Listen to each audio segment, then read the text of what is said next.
Ação Bíblica, uma obra missionária com mais de 100 anos e igrejas comprometidas com a Palavra de Deus.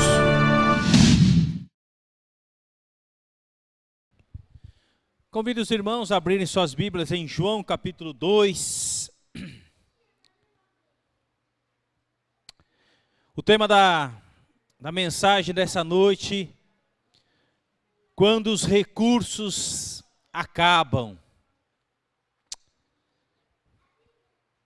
E quando você pensa em recurso, você pode talvez pensar em várias situações.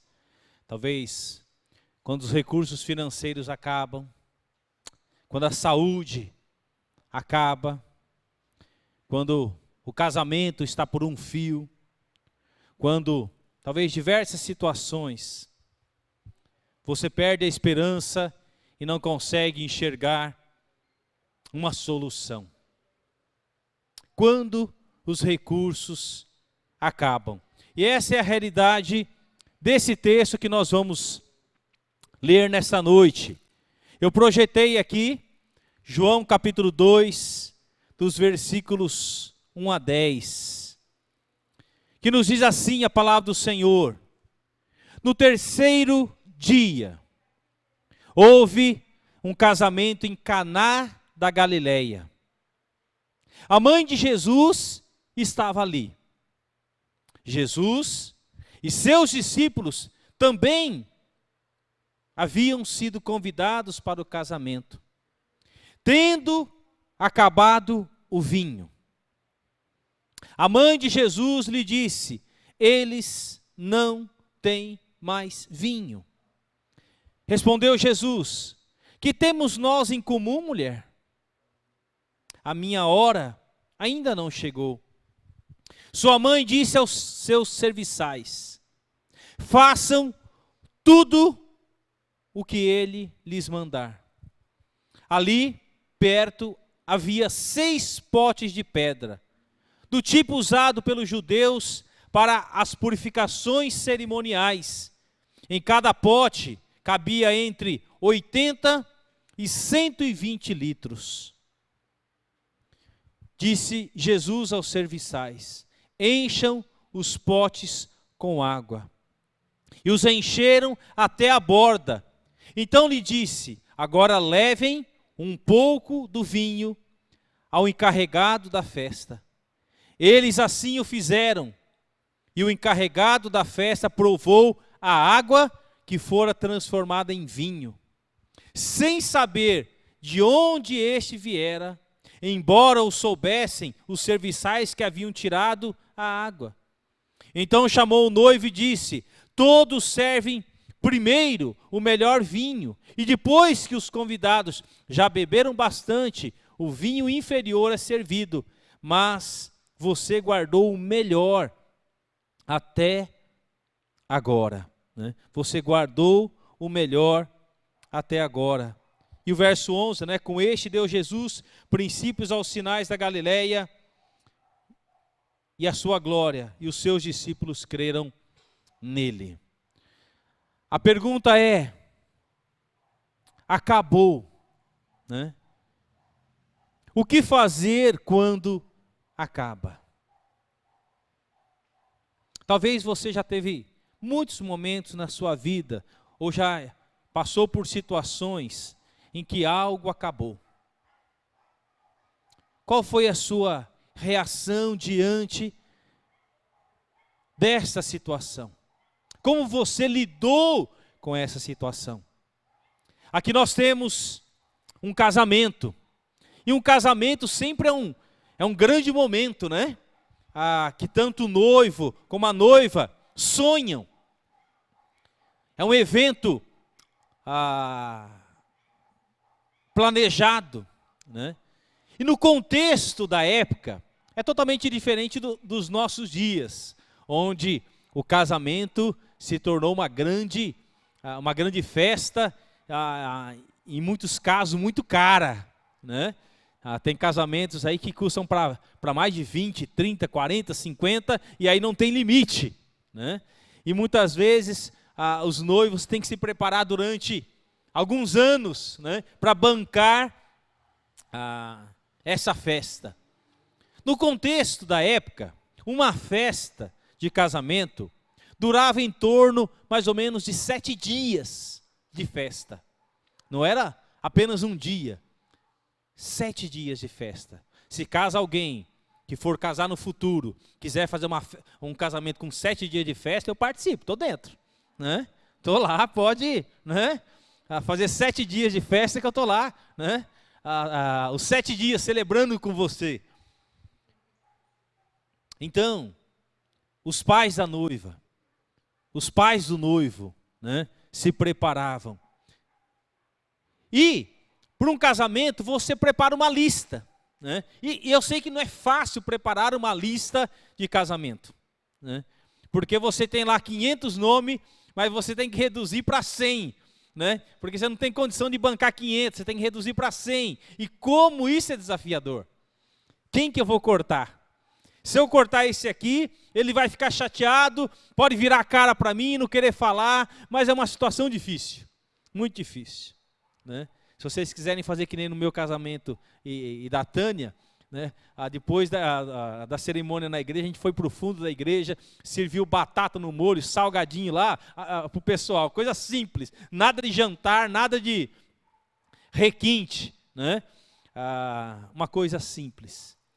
Mas quem planeja oferecer uma comida mais sofisticada, o prato vai encarecendo e se torna um grande desafio.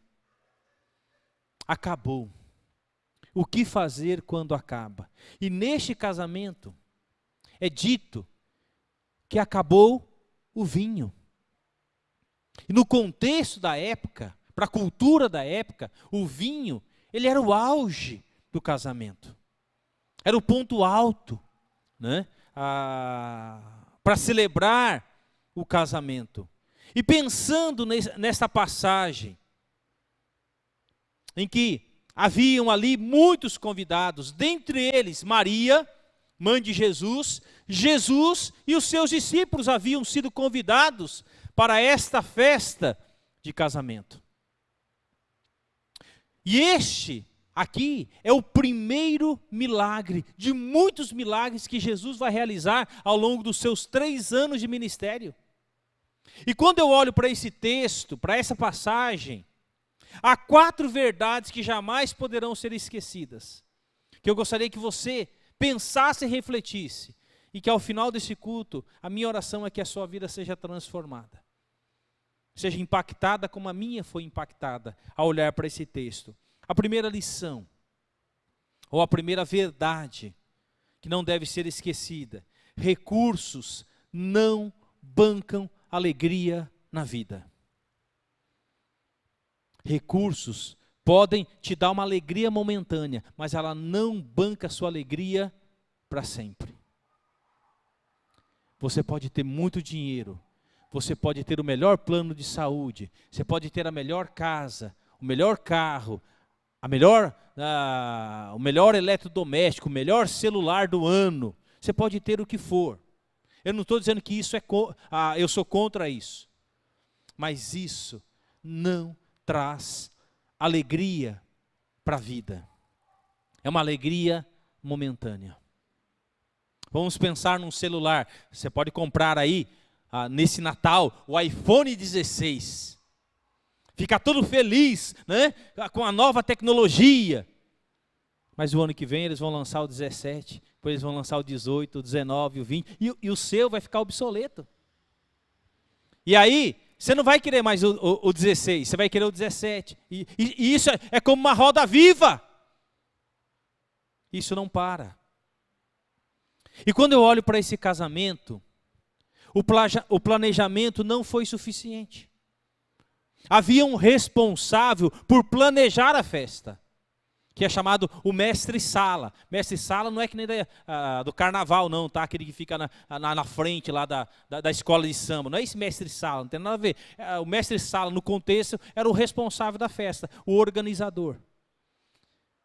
E esse organizador, junto com os noivos, com os pais dos noivos, eles não planejaram o suficiente. Talvez eles calcularam um número de pessoa e veio um número totalmente diferente. Está parecendo a nossa hamburgada ontem, né? A gente calculou um número, de repente começou a chegar mais jovem, e a gente começou a pensar, e agora? Né? Mas graças a Deus todos comeram, né? E sobrou metade ainda para alguns ainda. Não foi no nosso caso, que no nosso caso, na mocidade, a gente fez o planejamento, mas a gente não contava que vinha mais gente. Mas, aqui, a gente vê que algo essencial, que era o vinho, não foi planejado, não foi calculado. E num determinado momento da festa, eu não sei se no primeiro dia ou no segundo dia, mas alguém chegou e já começa o burburinho, né? Começa a falar, o vinho acabou. De repente você chegava lá para o garçom, ó, coloca mais na minha... Ó, acabou, tem água, você quer água? Não, eu quero vinho. Não, tem água. O vinho acabou. Eles não possuíam recursos para comprar mais vinho. E eles estavam com um problema. Os convidados poderiam levar o caso até o tribunal no contexto da época. Olha só. Podia levar os noivos, os pais de noivo até para um tribunal, porque eles foram convidados para uma festa e faltou, né, comida, faltou vinho, bebida para as pessoas. Isso era a cultura da época, de 2000 anos atrás. E quando os noivos ficaram sabendo, aquele que deveria ser o motivo de grande alegria para os noivos, né? Junto com todos os seus convidados, se tornou num momento de tristeza. Um recurso tão importante, ele acabou. Eles estavam tristes, sem vinho, acabava também a alegria da festa. O vinho simbolizava alegria, o vinho alegra o coração. Não o vinho no sentido para as pessoas se embriagarem. Todos nós sabemos que o alcoolismo, ele traz sérias consequências.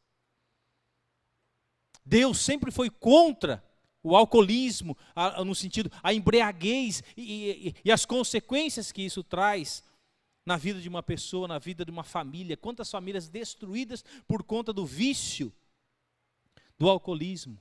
O vinho é um simbolismo de alegria, é o fruto da vide, né, da uva, mas não foi planejado e acabou. E acabando o vinho, automaticamente alguém deveria anunciar o quê? Acabou a festa. E todos deveriam o quê? Retornar aos seus lares. Imagina o escândalo, a tristeza para os noivos, para os pais, e ainda correndo o risco de alguém levar para o tribunal. Recursos, queridos, não bancam a alegria da vida. A palavra de Deus nos fala sobre a verdadeira alegria. Aqui no Salmo 16:11 fala, Tu me farás, tu Senhor, né? Me farás conhecer a vereda da vida, o caminho da vida. Na tua presença, no relacionamento com Deus, há o quê? Plenitude de alegria. A tua mão direita, a delícia perpetuamente.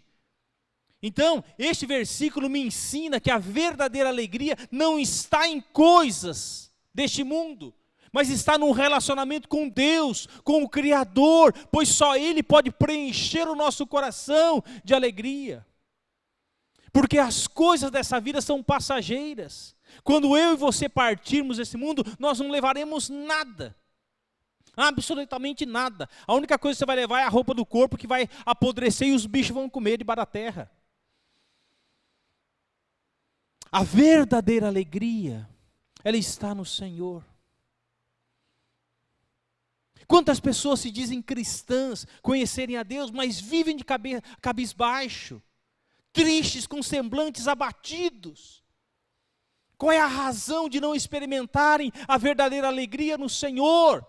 Possivelmente porque não há um relacionamento profundo com Deus. Provavelmente existe pecado no seu relacionamento com Deus, que impede você de se alegrar no Senhor. Por isso que as pessoas são consumidas pela ansiedade, pela depressão, pela angústia. É por isso que muitas pessoas não conseguem dormir, porque elas estão pensando nas coisas dessa vida, mas não se aprofundam no seu relacionamento com o Senhor, porque é dele que vem a verdadeira alegria. Um outro versículo que me fala de alegria está em Neemias capítulo 8, versículo 10. E o contexto fala que Jerusalém estava o quê? Totalmente destruída, os muros derribados, o templo do Senhor tinha sido o quê? Saqueado pelos babilônicos. Foi nesse contexto que Neemias chega a Jerusalém, ele encontra tudo destruído e o povo profundamente desanimado, sem vontade de fazer nada.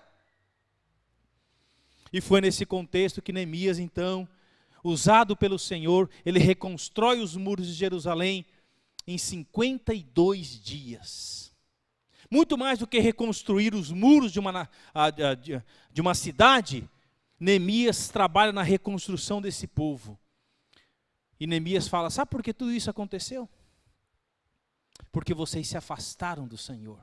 Vocês desobedeceram a Deus, vocês desonraram a Deus, vocês profanaram o nome de Deus, vocês viveram no pecado. E por isso toda essa consequência da disciplina do Senhor, e a disciplina do Senhor não foi alguns dias, alguns meses. A disciplina do Senhor durou 70 anos. Queridos, não são 70 dias nem 70 meses, são 70 anos que a disciplina do povo de Israel durou. Por quê?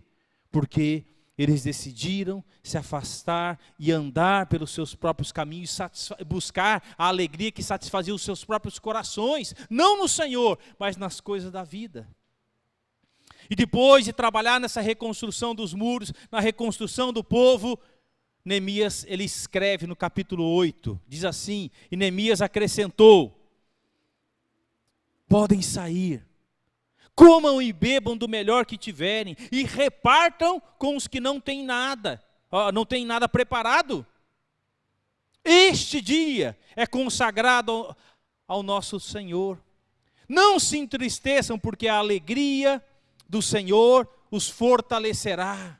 A alegria do Senhor é a vossa força. Queridos, a alegria do Senhor tem que ser a motivação de acordar, de ir para o trabalho, de fazer as tarefas de casa,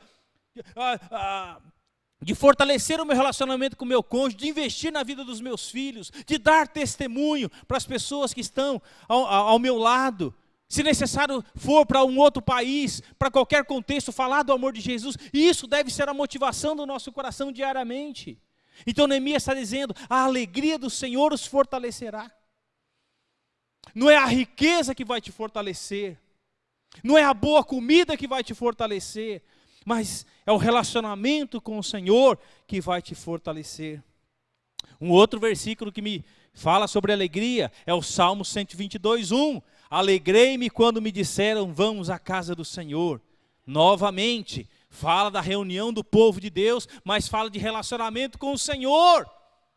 Eu me alegro de estar na presença do Senhor, eu me alegro em cantar, eu me alegro em viver para o Senhor. Vocês percebem que a verdadeira fonte de alegria é o próprio Deus? Agora, meu querido, se você é um cristão que não lê a Bíblia, e você pode usar a desculpa que você quiser para mim, não justifica. Todos nós temos 24 horas por dia. E todos nós temos a responsabilidade de planejar o nosso dia, todos os dias, para, em primeiro lugar, buscar ao Senhor. Se você é um cristão que não ora, você não vai experimentar a alegria do Senhor. Se você não é um cristão que serve, você não vai experimentar a alegria do Senhor. Sabe o que me dá mais alegria? É estar servindo o próximo.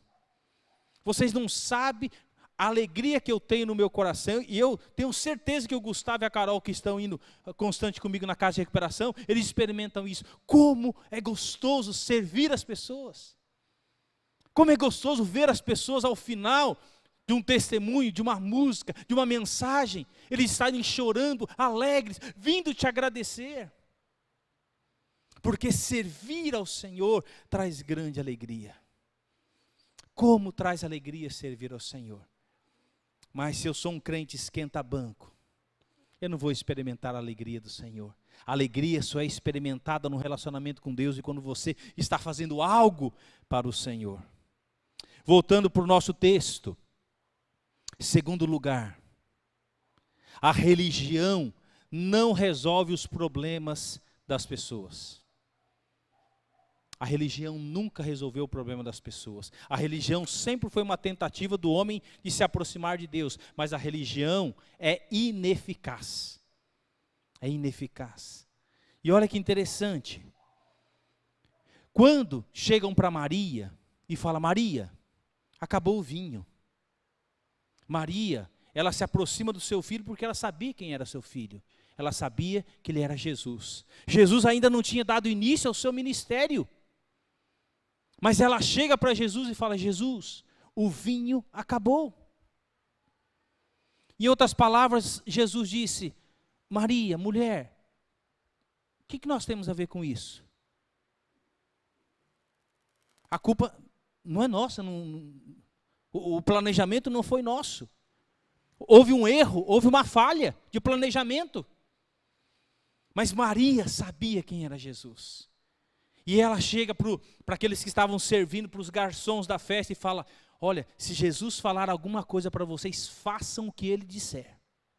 Façam exatamente o que ele disser. E havia lá 6 talhas de barro. Eram vasos de barro grande, tá? E para que eram usados esses vasos de barro? Eles enchiam de água esses vasos. Tiravam de um poço, não tinha torneira, né? Tinha que tirar do poço e encher esses vasos. Então, para o judeu que vinha da rua, né? Ou para fazer uma purificação, o que eles necessitavam? De água. Então essa água era tirada desses vasos de barro para a pessoa se lavar a mão, lavar o pé, né? Se purificar. Para isso servia esses vasos de barro. E lá haviam 6 talhas que eram usadas nos rituais de purificação dos judeus. Sempre antes das refeições. Serviam para lavar as mãos e pés. O que as talhas revelam sobre o casal? Por que Jesus as utilizou na realização do milagre? Porque ele utilizou essas talhas.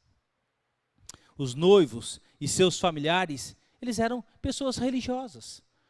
Possivelmente frequentadoras do templo, que usavam também dessa água para as purificações. E sabe, queridos, a religião não foi suficiente para aquela situação. Jesus lançou mão das talhas para dizer que a religião em si mesma não tem e nem produz vida. Ela é vazia. E o número 6 significa imperfeição. O número 7 significa o quê? Perfeição. O número 6 é imperfeição. E haviam 6 talhas, que mostrando para aquelas pessoas que a religião, ela não pode fazer nada por mim e por você. Ela é imperfeita. Ela é imperfeita. A religião não resolve os problemas das pessoas. E quantas pessoas estão indo atrás, em busca de religiões? E sabe o que elas encontram? Um vazio enorme. Durante anos da minha vida, eu fui um religioso, que busquei em diversos lugares preencher o vazio do meu coração. E sabe o que eu encontrei? Um vazio. Um vazio. Nada preenchia o vazio do meu coração, até que alguém me falou de Jesus. E Jesus era aquela pedra do quebra-cabeça que faltava no meu coração. E Jesus preencheu o vazio do meu coração. Eu era uma pessoa infeliz. Eu não tinha alegria. Eu tinha uma profissão. Eu tinha uma família, morava com os meus pais. Eu tinha uma profissão, era ferramenteiro, né? Aí eu trabalhei, antes de ser pastor, eu trabalhei muito, viu, gente? Desde os 12 anos, Já trabalhava em supermercado, depois fui trabalhar de peão, depois fui trabalhar como ferramenteiro. Né? Trabalhei muitos anos. Depois aprendi solda, trabalhei com solda, né? Soldei muito tempo. Né? Graças a Deus não explodi nada. Né? Mas soldei durante muito tempo. E durante esses anos da minha vida, havia um vazio enorme no meu coração. Até que um dia alguém me falou de Jesus. E Jesus, sim, ele preencheu o vazio do meu coração. Terceiro lugar, renovação é obra da graça de Deus através de Jesus. Os noivos precisavam de renovação. A renovação veio através de Jesus. E como Jesus agiu? O que se requer de nós para que haja renovação graciosa? O que Jesus fez? Eu fico imaginando Maria se aproximando de Jesus e dizendo: Jesus, acabou o vinho. Jesus sabe o que significa isso? Uma decepção total para esse casal que está começando a vida. Uma tristeza para a família. E fora o mau testemunho diante dos convidados e diante da cidade. Maria não chega para julgar a situação, nem Jesus julgou a situação. Jesus ouviu. Jesus, é claro que ele disse: o que nós temos a ver com isso, com essa situação? E foi nesse contexto que Jesus agiu ao seu tempo e ao seu modo. Jesus não se atrasa. No momento certo, Jesus age. E ele transforma aquela realidade triste. Não adiantou o apavoramento de Maria. Tendo acabado o vinho, a mãe de Jesus lhe disse: eles não têm mais vinho. Respondeu Jesus: que temos nós em comum, mulher? A minha hora ainda não chegou. Jesus usou um método, no mínimo curioso: as talhas.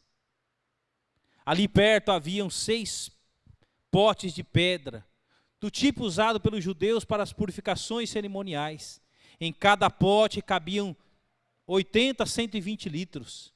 Disse Jesus aos serviçais: encham os potes com água. E os encheram até a borda. Então lhe disse: agora levem um pouco ao encarregado da festa. E eles assim o fizeram. Jesus chama aqueles serviçais e falam para eles: vão até o poço e tirem água. E exigiu o que deles? Trabalho. Eles não iam ligar lá a mangueira lá e ficar esperando. Não tinha mangueira. Eles tinham que puxar no braço. Né? Quem lembra daquele poço antigo, né? Eu lembro daquela minha avó, né? Quando eu era criança, muitas vezes acabava a água no bairro, minha mãe falava: vai buscar água na Dona Maria. Né? A gente pegava as latas e ia na casa da Dona Maria, acabou a água em casa. E ela puxava do poço e a gente carregava. Né? Talvez muitos de vocês aqui, os mais antigos, já fizeram isso. E esses serviçais, eles então vão até o poço, levam essas talhas que não deveriam ser leves, né? E levaram, e eles começaram a encher, né, até a borda, assim como Jesus havia falado.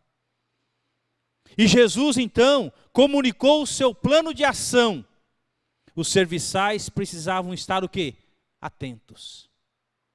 Sabe, queridos, muitas vezes Deus quer falar conosco, mas muitas vezes nós não estamos atentos para ouvir. Muitas vezes, nós homens, temos essa dificuldade, né? As nossas esposas falam conosco, e se a gente está prestando atenção no outro negócio, né? O que você falou? Né? Ainda toma uma bronca ainda, né? da esposa, porque não prestou atenção. Né? E quando a gente não presta atenção, a gente se frustra. Né? E ontem foi engraçado, o Paulo mandou no grupo: tragam uma garrafa, tragam a balança para pesar lá o hambúrguer. Eu vi o negócio da balança, mas não atentei para a água. Aí no caminho, a Tânia falou: você não prestou atenção na água? Eu falei: não. Aí tive que ir lá perto da casa da Natalina, lá no mercadinho, na casa da Natalina, comprar uma água, porque eu não prestei atenção. Ainda tomei uma bronca ainda. Por quê? Porque não presta atenção. E quantas vezes Deus está querendo falar conosco, seja num culto, seja no nosso devocional, e nós não estamos prestando atenção. E era importante no plano de ação, estes serviçais estarem atentos. Jesus orientou sobre o que precisavam fazer com as talhas. Jesus foi muito claro, vocês devem fazer isso. Jesus usou uma maneira difícil e trabalhosa, carregar as talhas. Sabe, queridos, muitas vezes nós pensamos que as bênçãos do Senhor vêm como se fosse, nós muitas vezes, as pessoas têm uma falsa ideia de Deus, que Deus é como o gênio da lâmpada mágica. Então, na sua dificuldade, no seu problema, você esfrega a lâmpada mágica e Deus aparece para você e fala: filho, faz 3 pedidos. Queridos, Deus não é o gênio da lâmpada mágica. Ele é Deus, o Deus Todo-Poderoso. E muitas vezes, para nós experimentarmos as bênçãos de Deus, vai exigir da nossa parte trabalho. E trabalho duro. Vai exigir da nossa parte oração, súplica a Deus. Há 14 anos, Deus colocou no meu coração, no coração da Tânia, um projeto chamado Semeando a Palavra. Todo final de ano, na ocasião do Natal, nós distribuímos devocionais e Bíblias de presente. Nós começamos comprando 10 Bíblias. Depois fomos aumentando para 20, 30, devocionais, começamos com tanto e foi subindo. Esse ano nós pedimos a Deus 1000 devocionais. E começamos novamente o projeto, a oração, suplicar a Deus: Deus, nós precisamos de 1000 devocionais. 1000 devocionais e 50 Bíblias. Exige da nossa parte oração. Compartilhar as necessidades. Qual é esse projeto? Esse projeto visa isso. Não é para a glória do Devair nem para a Tânia, é para que pessoas conheçam o amor de Deus, sejam abençoadas na cidade de Cosmópolis. E por onde Deus enviar esse projeto? Na última terça-feira, eu liguei na loja e falei: pode me enviar os 1000 devocionais, eu já tenho o dinheiro. Deus levantou pessoas que abençoaram. Então, meus queridos, quando nós queremos experimentar as bênçãos do Senhor, isso vai exigir da nossa parte também trabalho.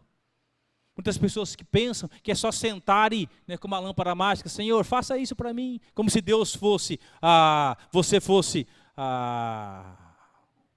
Deus fosse o mordomo, e você o Senhor, e você fica exigindo as coisas de Deus para que as coisas aconteçam. Não é assim. Vida com Deus exige relacionamento, dedicação, trabalho duro. Nada acontece, meus queridos, de graça, se não houver trabalho, dedicação. E estes servos tiveram que trabalhar, fazer exatamente aquilo que Jesus pedira para ele. Jesus exigiu da parte deles obediência. Apesar do esforço, era necessário que eles obedecessem a Jesus. Apesar da vergonha, eles foram obedientes a Jesus. O que as pessoas, que os cristãos têm mais dificuldade é obedecer a Deus, obedecer a palavra de Deus. Deus nos fala como nós, maridos, temos que tratar as esposas. Nós, maridos, fazemos assim como Deus nos manda. Esposa, Deus fala como você deve tratar o seu marido. Você faz exatamente aquilo que Deus te pede. Filhos, Deus fala como você deve se relacionar com seus pais. Você faz exatamente aquilo que Deus te pede. Então, se você não faz, e você ainda quer experimentar as bênçãos e os milagres de Deus, não vai experimentar, não vamos experimentar. Porque Deus exige da nossa parte obediência.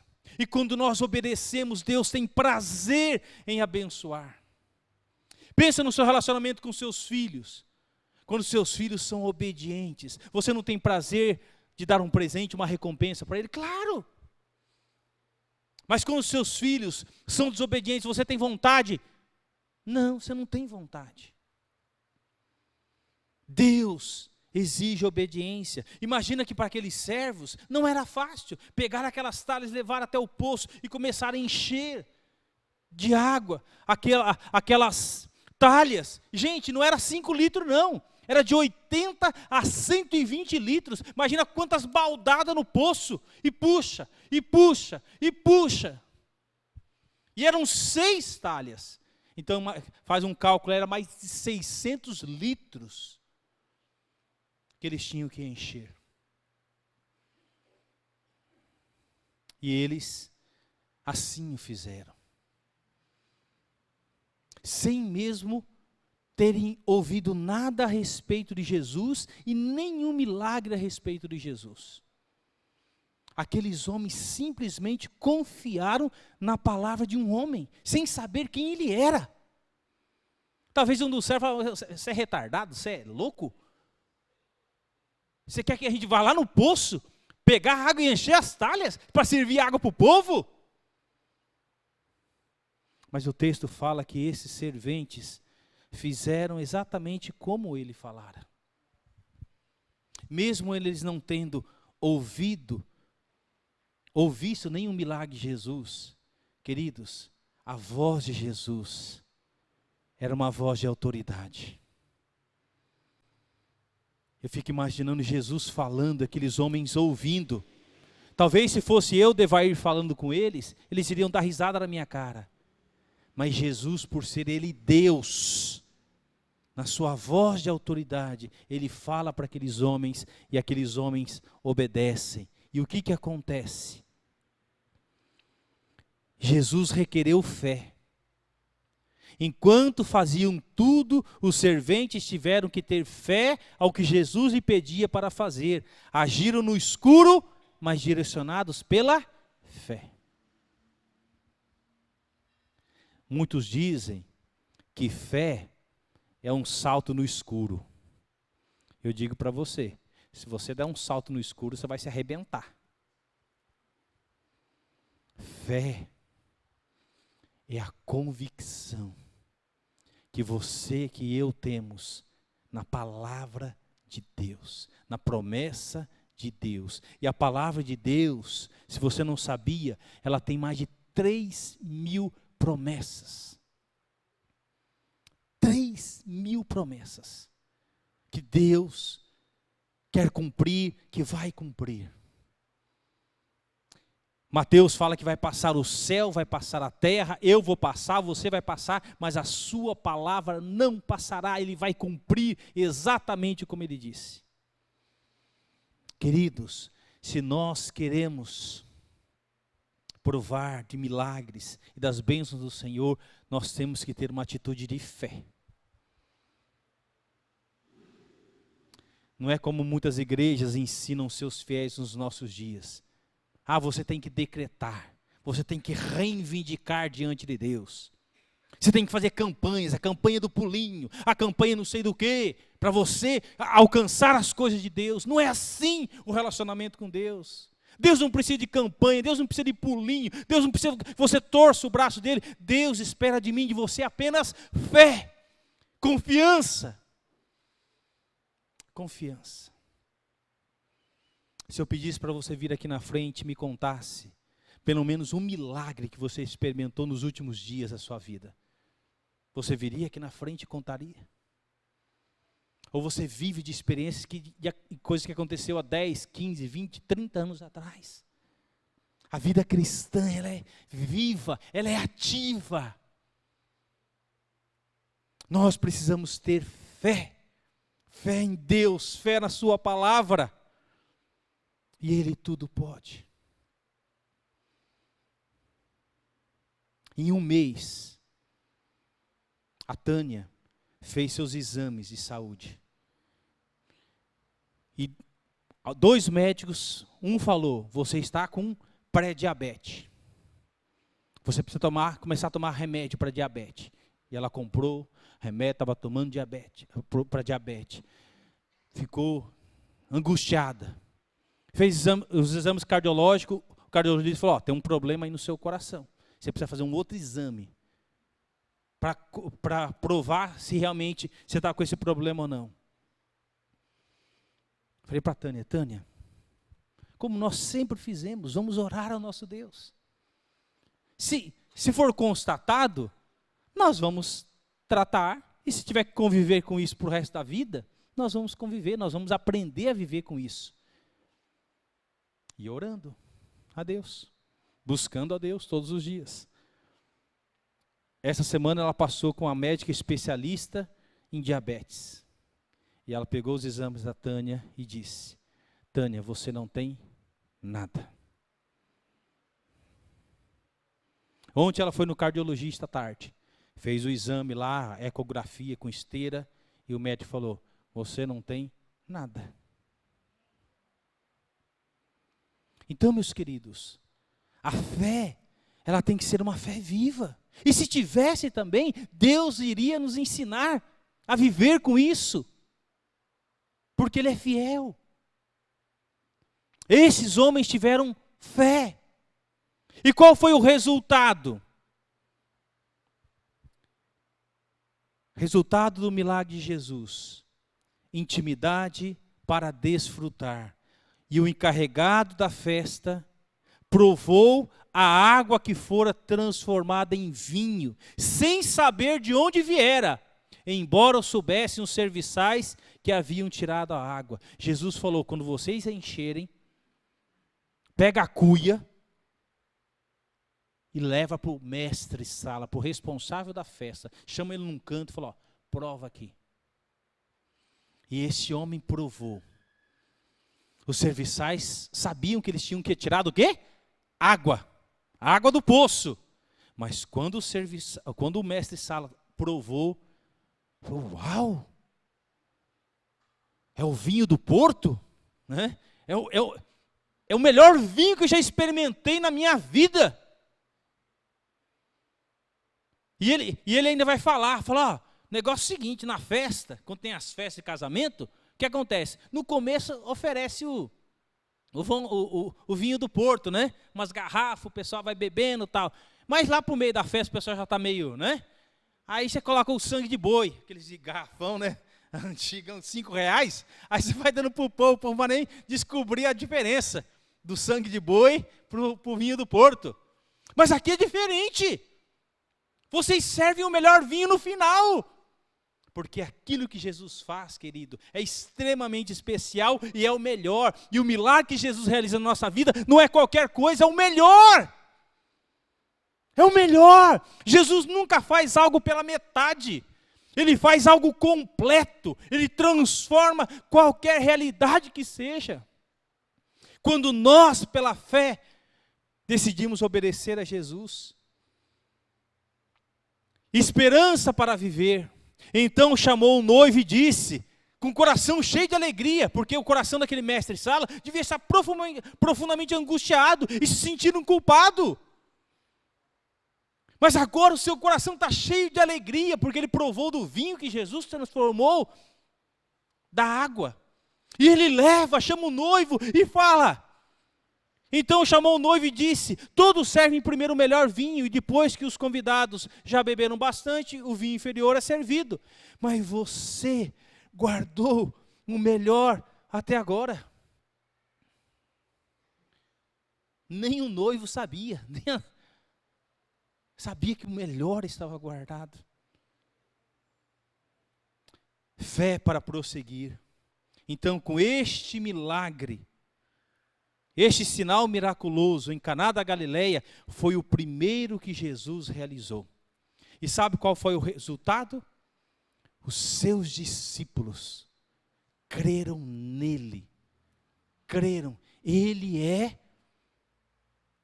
diferente. Ele é homem, mas ele é Deus. Porque nunca nós vimos na história algo desse tipo acontecer. A água se transformar em vinho. E esses discípulos então vão caminhar com Jesus nos próximos 3 anos e verão muitos outros milagres. O amor para repartir, este sinal miraculoso em Caná da Galileia foi o primeiro que Jesus realizou. revelou assim a sua glória e os seus discípulos creram nele. Os discípulos viram o seu milagre e creram nele. Sua glória foi manifestada através daquele milagre. Nossas vidas deverão refletir a glória de Jesus. As nossas vidas têm que refletir o milagre, a transformação que Jesus realizou nas nossas vidas. E para encerrarmos, precisamos ser guiados pela fé e não pelos nossos sentimentos. Jesus mandou os serventes encher de água as talhas. Aquela ordem parecia absurda. Eles poderiam ter questionado dizendo: nós não estamos precisando de água. O que está faltando aqui é vinho. Mas se queremos ver as maravilhas de Deus acontecendo na família, precisamos exercer uma pronta obediência às ordens de Jesus. Segundo, precisamos deixar de lado as nossas racionalizações e fazer o que Ele nos manda. Sabe por que muitos cristãos não experimentam os milagres? Porque eles ficam duvidando, eles ficam questionando. Eles não acreditam que Deus ainda hoje é capaz de realizar coisas que aos nossos olhos são impossíveis. Eles acham que isso são histórias do passado, de 2, 3, 5 mil anos atrás.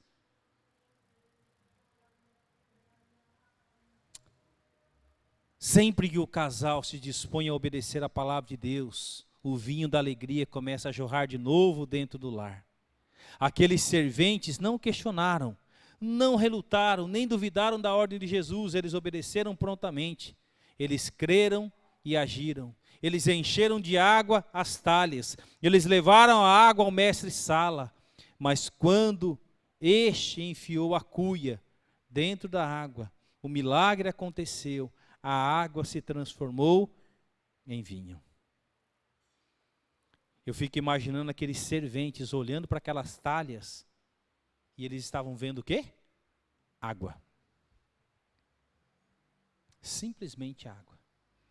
Mas quando um deles enfiou a cuia em um dos potes, o que subiu não foi água, mas foi o quê? Vinho. E vinho da melhor qualidade. Uma água transformada em vinho. O milagre da transformação acontece quando nos dispomos a crer e a confiar.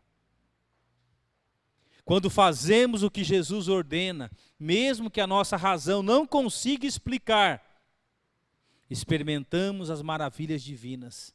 Feliz é o cristão que vive pela fé. Bem-aventurada é a família que obedece à palavra de Deus. O milagre da transformação. Jesus ainda hoje continua realizando milagres. Ele quer realizar milagre na minha vida. Ele quer realizar milagre na sua vida. No seu casamento, na sua família, no seu trabalho, seja em qualquer área, né, da sua vida. Então a pergunta é: o que fazer quando os recursos acabam? Essa era a realidade daquele casamento. Um recurso tão precioso havia acabado. O vinho. Acabou a festa. Acabou a alegria. Mas Jesus estava nessa festa. Jesus estava no momento certo, na hora certa. Jesus não estava ali por um acaso. Jesus estava ali porque algo extraordinário iria acontecer e era o seu primeiro milagre. Transformar água em vinho. Eu creio que Deus permite situações na nossa vida não por um acaso. Eu não acredito, nós não devemos acreditar em sorte. Né? Muitas pessoas acreditam em sorte. Vai chegar agora a mega sena da virada, eu vou apostar. Você pode apostar o quanto você quiser. Agora tem as bets, né? As bets nacionais, para você apostar e tentar ganhar dinheiro. Queridos, tudo isso é ilusão. O único que pode verdadeiramente realizar milagres nas nossas vidas é Deus. E quando eu me aproximo dele com fé, crendo, confiando nas promessas da sua palavra, ele pode transformar a água em vinho. Ele pode transformar o seu chefe. Ele pode transformar o seu cônjuge. Ele pode transformar a vida do seu filho. Ele pode transformar qualquer situação, a sua situação financeira, a sua saúde, qualquer desafio, Ele pode transformar. Porque Ele é o Deus que tudo pode. Mas para isso você precisa se humilhar.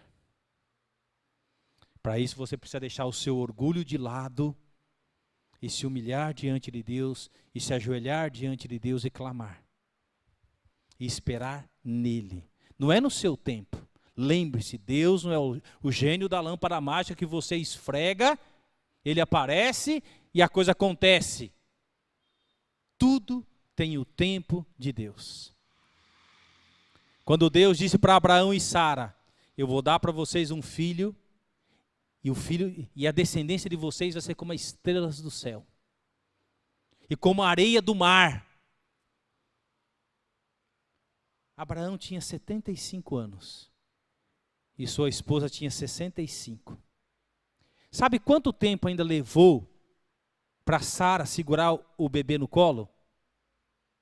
Foi no dia seguinte que Deus falou? Quanto tempo levou? Ó, a balinha, hein? Quanto tempo? 25 anos. Quando Abraão estava com 100 anos e a sua esposa com 90, Sara deu à luz a Isaque, seu filho, o filho da promessa. 25 anos. Você estaria disposto a esperar o tempo de Deus?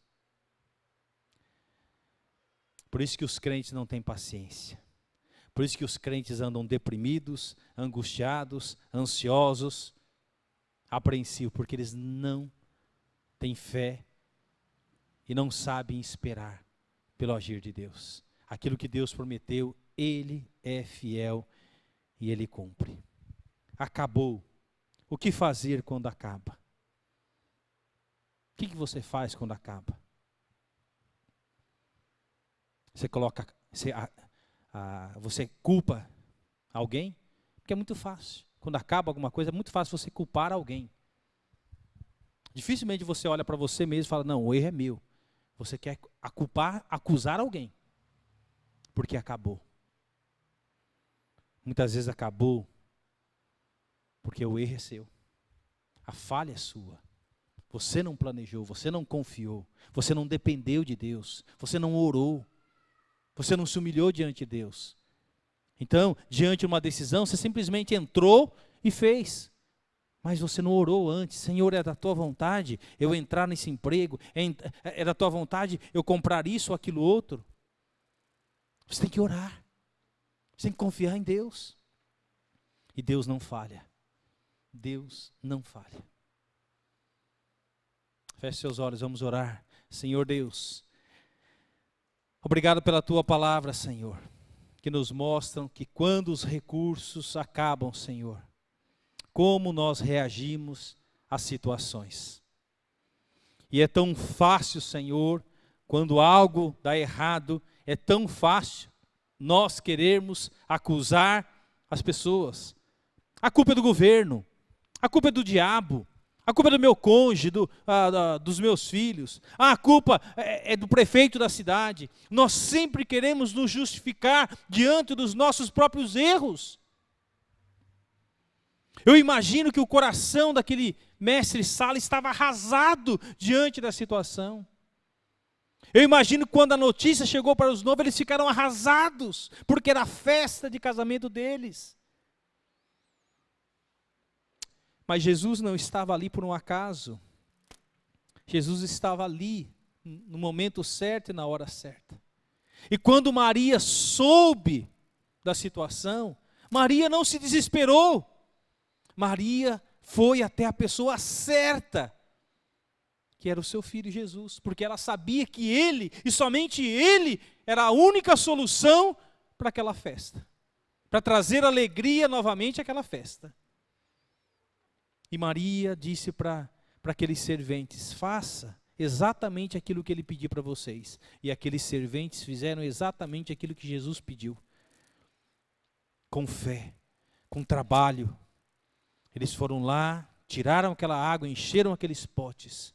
E quando a cuia entrou no pote, eles viram aquela água se transformando em vinho, que trouxe transformação à vida de todas as pessoas que estavam naquele casamento. Porque a verdadeira alegria, que é Jesus, estava presente naquele casamento.